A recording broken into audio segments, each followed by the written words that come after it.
বহুল প্রতীক্ষিত সরকারি প্রাথমিক বিদ্যালয়ের সহকারী শিক্ষক নিয়োগের লিখিত পরীক্ষা অনুষ্ঠিত হয়েছে গতকাল ৯ জানুয়ারি।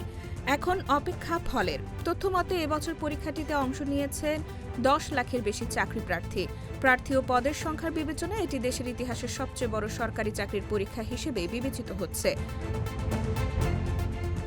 পরীক্ষার সংশ্লিষ্ট সূত্রে জানা গেছে, সাধারণত পরীক্ষার ১৫ দিনের মধ্যেই প্রিলির ফলাফল প্রকাশ করা হয়ে থাকে। সেই হিসেবে চলতি জানুয়ারি মাসের মধ্যেই প্রাথমিকের প্রিলিমিনারি পরীক্ষার ফল প্রকাশের সম্ভাবনা রয়েছে। প্রাথমিক শিক্ষা অধিদপ্তরের গবেষণা কর্মকর্তা এস.এম. মাহবুব শনিবার দুপুরে দ্য ডেইলি ক্যাম্পাসকে জানান, আজ অধিদপ্তরে ফল প্রকাশ সংক্রান্ত একটি মিটিং অনুষ্ঠিত হয়েছে। আমরা সাধারণত পরীক্ষার ফল ১৫ দিনের মধ্যে প্রকাশ করি।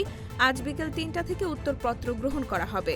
তবে যেহেতু বুয়েট বিষয়গুলো দেখে এবং তাদের আজ ভর্তি পরীক্ষা চলছে, তাই কিছুটা সময় লাগতে পারে। তারপরও আমাদের লক্ষ্য ১৫ দিনের মধ্যেই ফল প্রকাশ করা।